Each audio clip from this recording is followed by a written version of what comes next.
My pelvis was broken in half. Ruptured my intestines. My skull actually came out. My whole body was left open. They heard sirens. I was riding a lady's bike that was given to me by my dissertation director because she had upgraded, and she was like, here, have this bike. And it's kind of ironic because the first time I ever rode that bike, it was away from her house and I was going down a gravel road and I almost completely ate it on the gravel little path behind her house, and I was like, shouldn't ride a bike on gravel, that's ridiculous. It's kind of funny because I do that all the time now. Today I rode the Gravel Slayer, which is a ride put on by Jack Christian. He opens his heart and his home to strangers so they will come and ride his course.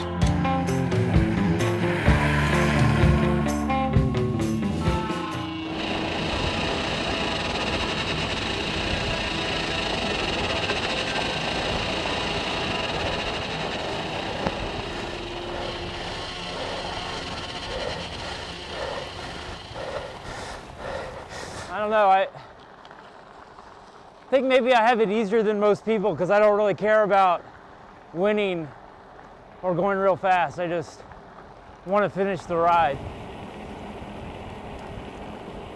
Tumbleweed. No water in the creek. Sorry, I have this mic on, so I feel compelled to narrate. Try to remember to have fun, you know, it's supposed to be fun. A little bit of fun, I guess. Maybe with cyclists in general, but certainly cyclists in the middle of a race environment, like trying to survive a century ride, admitting vulnerability is really not a common thing, you know. In fact, I think it's kind of the enemy of the type of riding we do, you know, because if you admit vulnerability, it's so easy to just kind of give into it. I'm perhaps most vulnerable about when it comes to the bicycle is fear. Like, I think I am afraid to ride 200 miles in a day. And it made me kind of force myself to be more honest about the fact that I think I'm afraid every time I get on a bicycle. I think every time I ride my bike, I am afraid. As I normally would, I was pedaling to campus one day down the right side of the road, just nothing serious. I was in my favorite pair of jeans, which I still am sad that I don't have anymore. And I was just like this, right on the side of the road on the right, and there's a car coming from that direction. And went to turn into a driveway that I happened to be crossing in front of at that very moment. Not even sure how I really came off the bike. I think I went over the handlebars. And then he ran over my stomach. Drove over my abdomen with its front tire.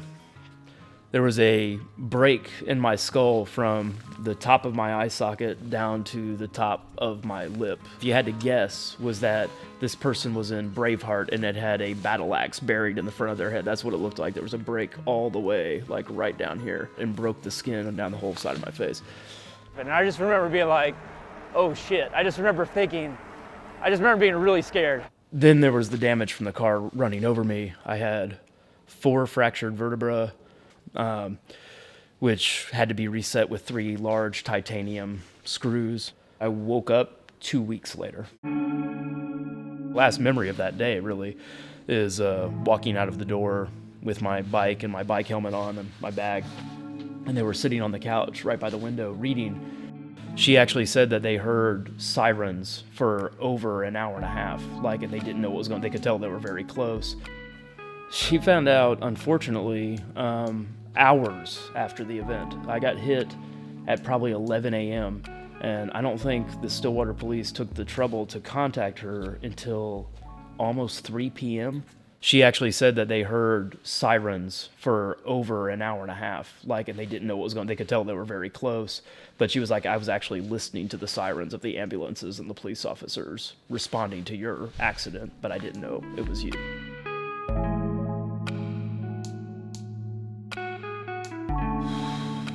I probably would have just told her I love her, and if I die, goodbye. Probably would have told her that, you know, that my relationship with her and having our son was probably the most important thing that ever happened to me. I've also told her to, like, you know, move on and get another husband and get another dad for our kid. Probably that too. As hard as that would be, I do I probably would have said that because I don't know. My first communication in that state to her, I asked her the question, what am I? I wrote that on the pad of paper. I wrote down, what am I? And she said that of everything that had happened, she said that was probably her most terrifying moment. Thinking back on it, I'm sure I was thinking I was like RoboCop or something like that, you know, what am I? I probably felt like RoboCop. 3 days before I was released, I saw my son for the first time since the morning of the accident. I remember him standing, he wouldn't even come into my room. He was staring at me from out in the hallway, kind of peeking behind the door. He was just staring at me with this bewildered look on his face. And then I saw him look at Ariel, his mom, and whisper, "One-eyed Willie," you know, from the Goonies. You know, it was the eye patch. He just couldn't get past it. And he was like, "Can I see under the eye patch?" And I was like, "You don't want to see it. It looks weird." And he's like, "I got to see it." And this, I mean, you have to understand, he's like 5 at this time, or 4. He's like, "I have to see underneath it." So I took it off, and he was just like, "Whoa." He's like, "Dad, that doesn't look good." And I'm like, "I know." That next morning, I got myself out of bed, put myself in a wheelchair, I took a shower, I got dressed, and I cleaned my entire hospital room. And when they showed up, I had already eaten, and I was like, I'm ready to get out of here, like yesterday. And then I took the bike that I was actually in the accident in, and I walked it down to District Bikes, and I was like, "I think it's time to take a look at this." And he was like, "Really?" And he just like threw aside everything he was doing, put it on the stand, and within 2 minutes, he was like, "Dude, your bike is fine. I think it's ready to ride."